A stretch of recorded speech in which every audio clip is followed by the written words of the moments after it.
I was 28 when my sister decided to introduce her new boyfriend to the family. His name was Matt, the kind of guy who walked into a room like he owned it, slick back hair, expensive watch, and a grin that never quite reached his eyes. My parents adored him from the start. "He's so confident," my mom said after their first dinner. I, on the other hand, thought confident was a generous way to describe someone who bragged about his crypto investments before the appetizers even arrived. It was early spring, and my sister had planned a big family dinner at a fancy restaurant downtown, the kind where the cheapest bottle of wine costs more than my monthly utility bill. She said she wanted everyone to get to know Matt better. I wasn't exactly thrilled, but I went. I figured I'd support her. She'd been through a rough breakup the year before, and if this guy made her happy, I could put up with him for one evening. The first thing that struck me when I arrived was how overdressed everyone was. My parents were in formal wear, my sister wore a cocktail dress, and Matt looked like he'd just come from a business meeting on Wall Street. I showed up in a clean button-up and jeans, which apparently made me look like the help. "Oh, Henry," Matt said, smirking as he leaned back in his chair. "Glad you could make it, man. There's a seat for you right there."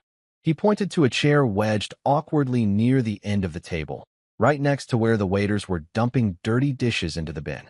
Everyone laughed.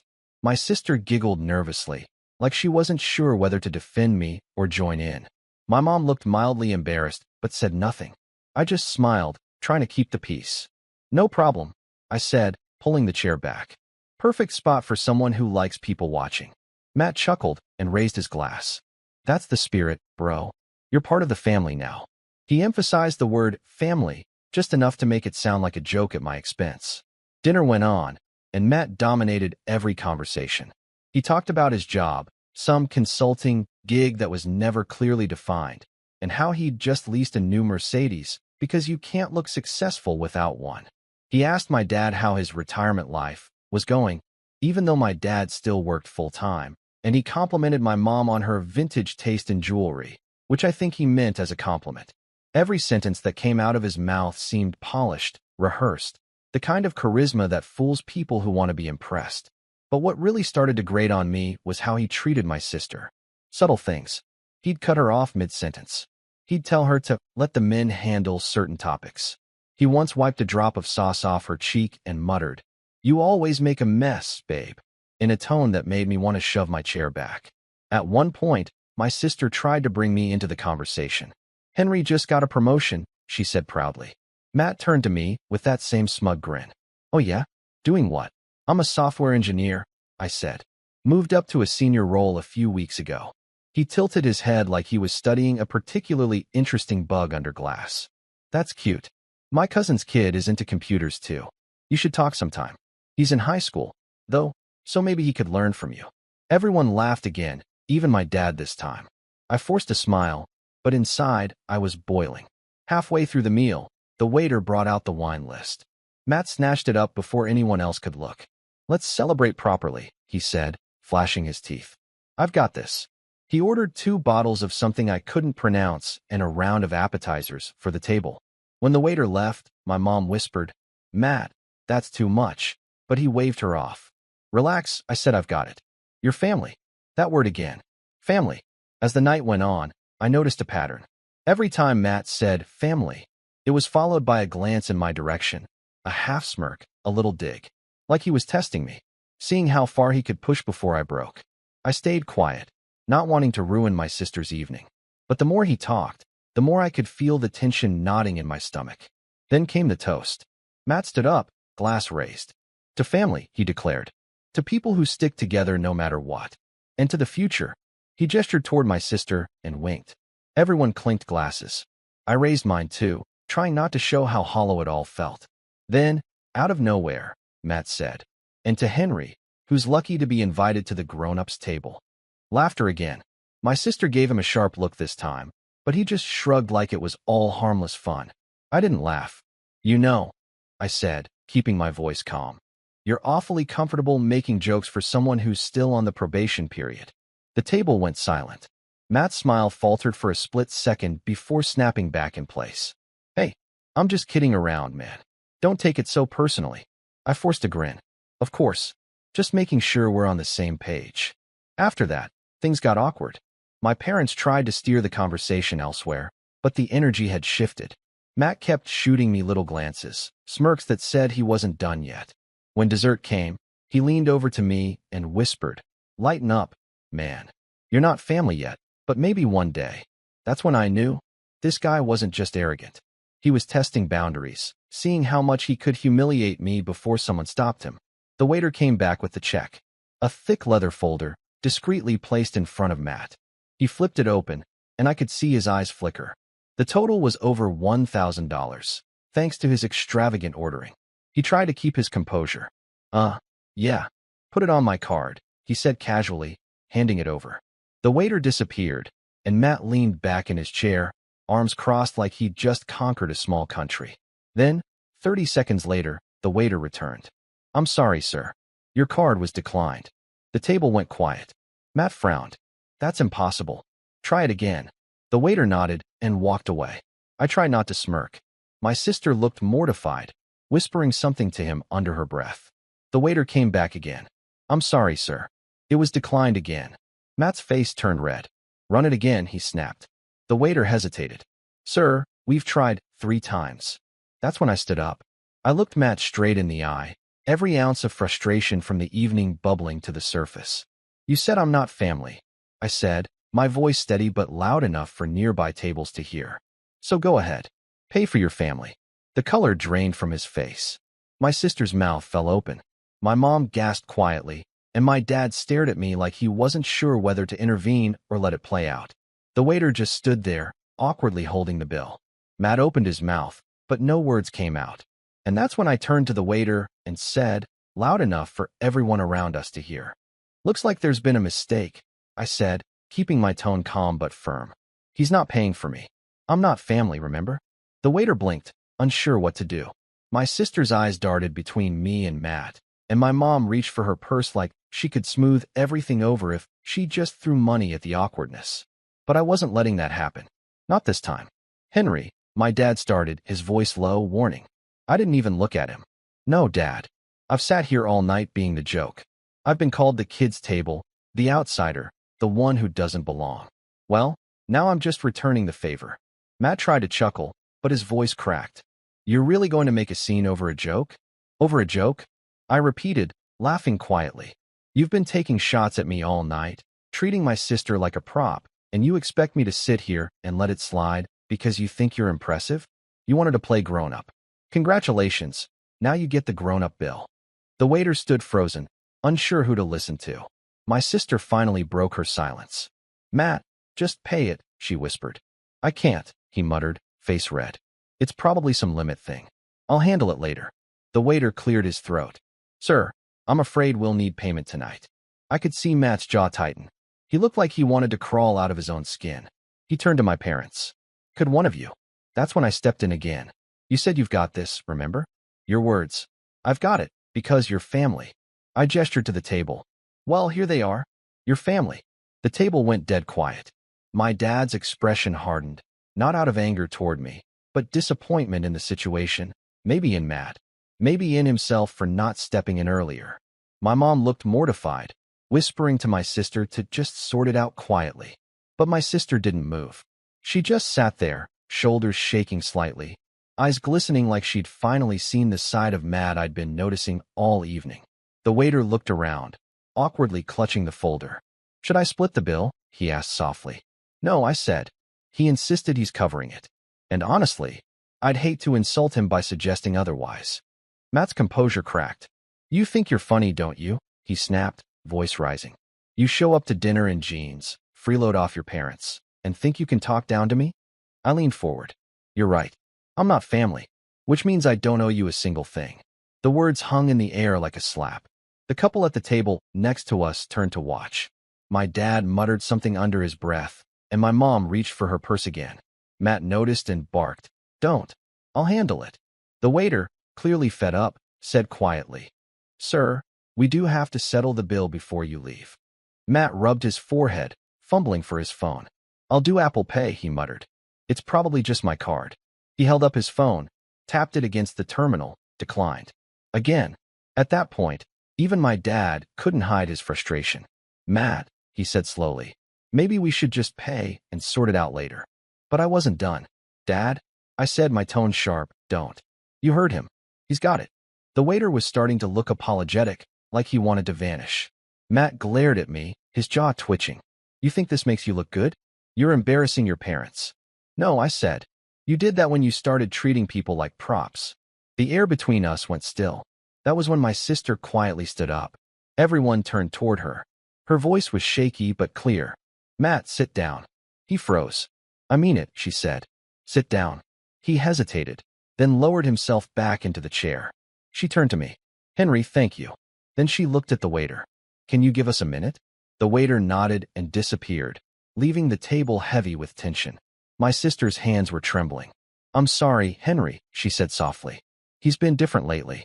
I thought maybe he was just nervous around everyone, but I didn't know he'd. Matt cut in. Oh, come on. Don't turn this into some drama. It's one dinner. Then why do you keep making everything about you? She shot back. You embarrassed my brother. You embarrassed me. He rolled his eyes. You're overreacting. No, she said firmly. I'm done pretending this is normal. For the first time that night, Matt didn't have a comeback. He just sat there, silent, fuming, trying to salvage what little dignity he had left. I didn't say another word. I just leaned back and watched him stew, the tension thick enough to cut with a knife. My mom whispered something about maybe calling it a night, but no one moved. Finally, after what felt like an eternity, the waiter returned. Is everything okay? Matt exhaled through his nose, reached for his wallet again, and muttered, Fine, I'll figure it out.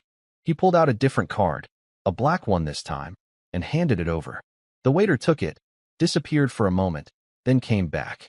This one worked, he said quietly. Matt forced a smile, but it didn't reach his eyes. He signed the receipt with a stiff hand. No one said a word as we stood up to leave. My sister didn't even look at him. My parents made small talk about how the food was great, just to fill the silence. As we stepped outside into the cool night air, Matt tried to recover. Well, he said, forcing a laugh. That was something. I looked at him and smiled. Yeah, I said. A real family moment. He scowled but said nothing. And that should have been the end of it. But it wasn't. Because the next morning, I got a call from my mom saying Matt had accused me of setting him up, that I'd purposely embarrassed him in front of everyone, and that my sister was blowing things out of proportion. What he didn't realize was that this time, my sister wasn't defending him anymore. In fact, she'd found something that would make everything that happened at that dinner look like child's play. And when I found out what it was, I realized the dinner humiliation was just the beginning. When my mom called me the next morning, her tone was cautious, that overly calm kind of voice parents use when they're trying to prevent an explosion. Henry, she said. Matt called. He said there was a misunderstanding last night. I almost laughed. A misunderstanding? That's what he's calling it. She sighed. He feels like you were trying to humiliate him.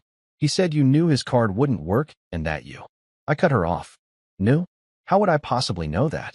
I didn't even know he had more than one card until he whipped out that black one like a magician doing his last trick.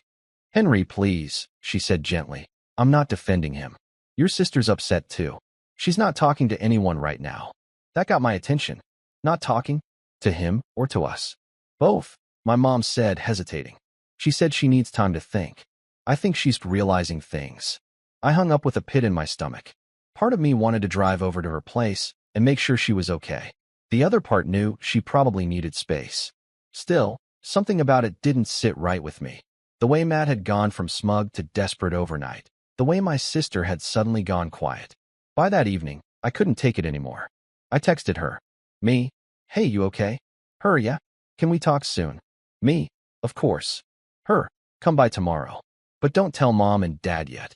That message had weight. My sister was the type to overshare everything with our parents. If she was telling me not to, something serious was up. The next day, I drove to her apartment, and as soon as she opened the door, I knew something had shifted. She looked tired, not the kind of tired that comes from lack of sleep, but the kind that comes from realizing someone you trust isn't who you thought they were.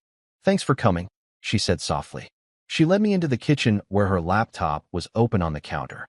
On the screen was an email chain. Remember how Matt said he works in consulting? She asked. Yeah, I said slowly. He never actually explained what that meant. She gave a bitter laugh. That's because there is no job. I found out he's been telling everyone he's a business consultant, but really, he's unemployed. He's been using his old company's name on LinkedIn like he still works there. They fired him last year. I blinked. Wait, what? She clicked through a few tabs, showing me messages between Matt and his so-called clients. They weren't clients at all. They were emails begging for money, thinly disguised as investment opportunities. I felt my stomach twist. He's scamming people? Trying to, she said.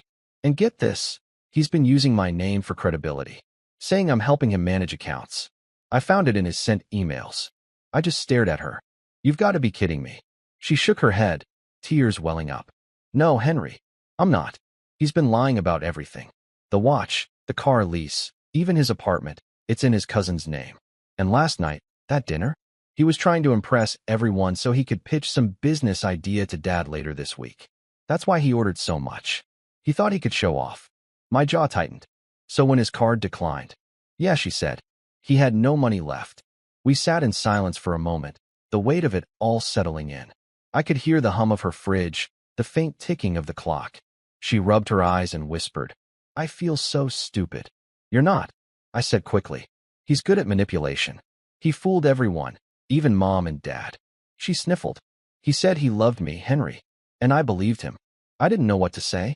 Seeing her like that, the same sister who used to boss me around when we were kids, who always had everything together, now sitting there looking broken, it hit me hard. What are you going to do? I asked finally. She looked up at me, something steely forming in her eyes. I'm done with him. But I'm not just walking away quietly. I raised an eyebrow. What do you mean? She turned the laptop toward me again. On the screen was a document, a spreadsheet filled with names, dates, and payment amounts. These are all the people he scammed, she said. I found them in his files. I think he's been pretending to be a financial advisor, taking people's deposits, and then ghosting them. I leaned closer. You could report this. I will, she said. But I want him to know it first. I want him to see everything fall apart before I do it. That's when I realized where she got that fire. She was my sister, after all. She looked at me, her expression hardening. I need your help, Henry. Anything, I said. She smirked faintly. I'm going to invite him over tomorrow. I want you to be here. He doesn't know I found out yet. I want him to think I'm giving him a chance to explain. And then, she said, I'm going to show him exactly how much I know. I nodded slowly. You're sure about this? She exhaled. I don't want to ruin his life. I just want him to stop ruining mine. But if he tries to lie his way out of it again, then yeah, maybe I'll ruin it a little. There was a quiet determination in her voice that reminded me of the old her, the one who never let anyone walk over her, who once stood up to a teacher for trying to take credit for her project in high school. That version of her was resurfacing, and I could see she meant every word. The next evening, I showed up at her place 10 minutes before Matt was supposed to arrive. She looked calm, too calm, sitting at the kitchen table with 2 glasses of wine poured. The spreadsheet was open on her laptop, but she'd minimized it. Just let me talk first, she said when I walked in. If he denies it, then you step in. I nodded. Got it. At 7:04, there was a knock on the door. She took a deep breath and opened it. Matt walked in, wearing the same smirk from the dinner. Hey, babe, he said, leaning in to kiss her, but she stepped back. We need to talk, she said. He froze, eyes flicking to me. Oh, he's here too. Yeah, she said. He's here. He tried to play it off, smiling weakly. Okay, what's this about? She motioned toward the table. Sit down. He hesitated, then did. The silence that followed was thick, heavy with the kind of tension that could break glass. My sister looked him dead in the eye. Tell me what you do for work, Matt. He blinked. What do you mean? You know what I do. Tell me anyway, she said softly. He shifted uncomfortably. I told you. Consulting. Financial advice. Helping clients manage investments. She tilted her head. Clients like these? She opened the laptop and spun it toward him. The spreadsheet glowed in the dim light. Matt froze, his smirk vanishing for the first time since I'd known him. What is this? He said, his voice shaky. You tell me, she said. Because if I send this to the police, I think they'll have a few questions too. He stared at her, then at me. His jaw tightened. You went through my stuff? You used my name in your scams, she shot back. So yeah, I did. The room went silent except for the faint hum of the refrigerator. Matt's face shifted from shock to anger to panic in seconds. Then, Slowly, he leaned back in his chair and said, "You have no idea what you're doing." My sister smiled, not kindly. "Oh, I think I do." And the next words out of her mouth were the ones that made Matt's entire facade crumble. And for the first time, I saw fear flicker behind that smug grin. Matt's smirk flickered, faltered, then fell away entirely. He stared at my sister like he'd just realized the ground beneath him was cracking. "You think you can blackmail me?" he said finally, his voice trembling just enough to betray the panic he was trying to hide. My sister leaned back, calm and composed. "No, Matt. I'm not blackmailing you. I'm giving you a chance to come clean. To tell me the truth before I do what I already should have done." He scoffed, forcing a laugh. "This is ridiculous. You don't even understand what you're looking at. Those aren't real clients. It's just some draft work. Planning documents, okay? You're blowing things out of proportion." She didn't even blink. "Oh, really? Because one of those drafts belongs to my coworker's cousin. The one who said she sent $5,000 to your PayPal for an investment portfolio. Want to guess how I found that out? She posted on Facebook about losing her money to a fake consultant with your email address." That landed like a hammer. He opened his mouth, but nothing came out. His throat bobbed as he tried to find words. Okay, that was a misunderstanding. She wanted quick returns, and when she didn't get them, she... Stop. My sister's voice cut through the air like glass. "Stop lying." Matt froze. She closed the laptop, folding her hands neatly on top of it. "You lied to me about your job. You lied to Mom and Dad. You used my name. You took money from people. And you embarrassed my brother, the only person who saw through you from day one." He looked at me, eyes narrowing. "So this was your idea, huh? You've always hated me." I shrugged. "Not hate. Just didn't buy the sales pitch." He pushed back his chair abruptly, standing up. "You don't know what you're doing, either of you. If you report me, you're going down too. Your name's on some of those transactions, sweetheart. You'll be dragged into this mess." My sister's face stayed calm, but I saw her hand tremble slightly. That was his move, intimidation. He'd used it all night at that restaurant, and now he was trying to do it again. Except this time, she was ready. "That's where you're wrong," she said quietly. She turned her laptop back around and hit play on a voice memo. Matt's voice filled the kitchen. "Babe, don't worry about the accounts. I'm using your name for now, but I'll move everything later. It's cleaner this way." His face drained of color. "I recorded that last week," she said, her voice shaking with controlled anger. "Because I had a feeling something wasn't right." He stared at her, his jaw twitching. You set me up." "No," she said coldly. "You set yourself up. I just stopped pretending not to notice." He stood there, breathing heavily, looking around like a cornered animal. "You can't prove anything else. Nobody's going to believe you." I finally spoke. "Then maybe they'll believe me." He turned sharply. "Stay out of this, Henry." I took a step closer. "See, that's where you keep making mistakes. You think you can bully your way out of everything. You did it at dinner, you did it with my sister, and now you're trying it again. But this time, the waiter's not here to save you." Matt's expression twisted. "You think you're some kind of hero?" I didn't answer. My sister did. "No," she said. "He's family." That hit harder than anything I could have said.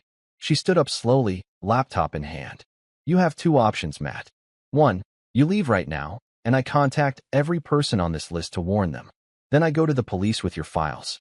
Or two, you keep talking, and I start with my lawyer." He looked at her for a long, tense moment. His jaw clenched, his breathing uneven. Then, without another word, he grabbed his jacket and stormed toward the door. He stopped only once, turning back with that same bitter sneer. "You'll regret this." My sister didn't flinch. "I already did," she said. The door slammed behind him.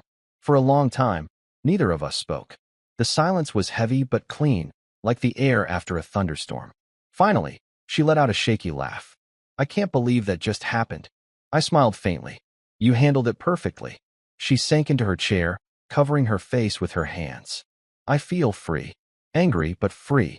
We spent the next few hours filing reports, saving emails, forwarding everything to an attorney friend of mine who specialized in fraud cases. By the time we were done, the weight that had been pressing on both of us for weeks finally felt like it was lifting. The fallout came fast. Within days, my sister's lawyer sent a cease and desist notice, and the victims she contacted started coming forward with their own complaints. Turns out Matt had scammed at least 7 people, small amounts, a few thousand here and there. but enough to get him investigated. He tried to reach out to my sister, texts, emails, even voicemails begging her to just talk, but she blocked him everywhere. When word got around that the police had questions for him, he vanished, moved out of his apartment, shut down his socials, disappeared completely. A month later, one of his clients messaged my sister thanking her for coming forward. Apparently, the man had been too embarrassed to report it before. That message made her cry. A few weeks after that, our family had dinner again. Same restaurant, same table. This time, there was no tension, no smirks, no fake toasts. Just laughter. As we finished our meal, the waiter brought the bill, smiling. "Who's paying tonight?" My sister glanced at me, then grinned. "My brother's got it." I laughed. "Yeah," I said, slipping my card onto the tray. "For my family." The waiter nodded and walked away. As we sat there, my sister leaned over and whispered, "You know, I should have listened to you sooner." I shook my head. "No, you needed to see it for yourself. Now you know your worth." She smiled softly. "And now I know who really has my back." We clinked our glasses, and for the first time in a long while, everything felt right again. No smug outsiders. No manipulation. Just peace. When the waiter returned, he handed me my card and said, "All set, sir." I nodded, catching my reflection in the window. Calm, content, grounded. The kind of man who doesn't need to prove anything. As we left, my sister slipped her arm through mine. "You know," she said, half smiling, "when he said you weren't family, I think that's when I realized how wrong he was." I grinned. "Yeah, because family doesn't laugh when you're put by the trash." She laughed, that real, unguarded laugh I hadn't heard in months. And as we stepped into the cool night air, leaving the clatter of dishes and quiet music behind us, I thought about how one dinner, one ugly scene, had shown us both the truth. Sometimes, you don't really see who people are until the bill comes due. And this time, he finally paid for it, just not the way he expected.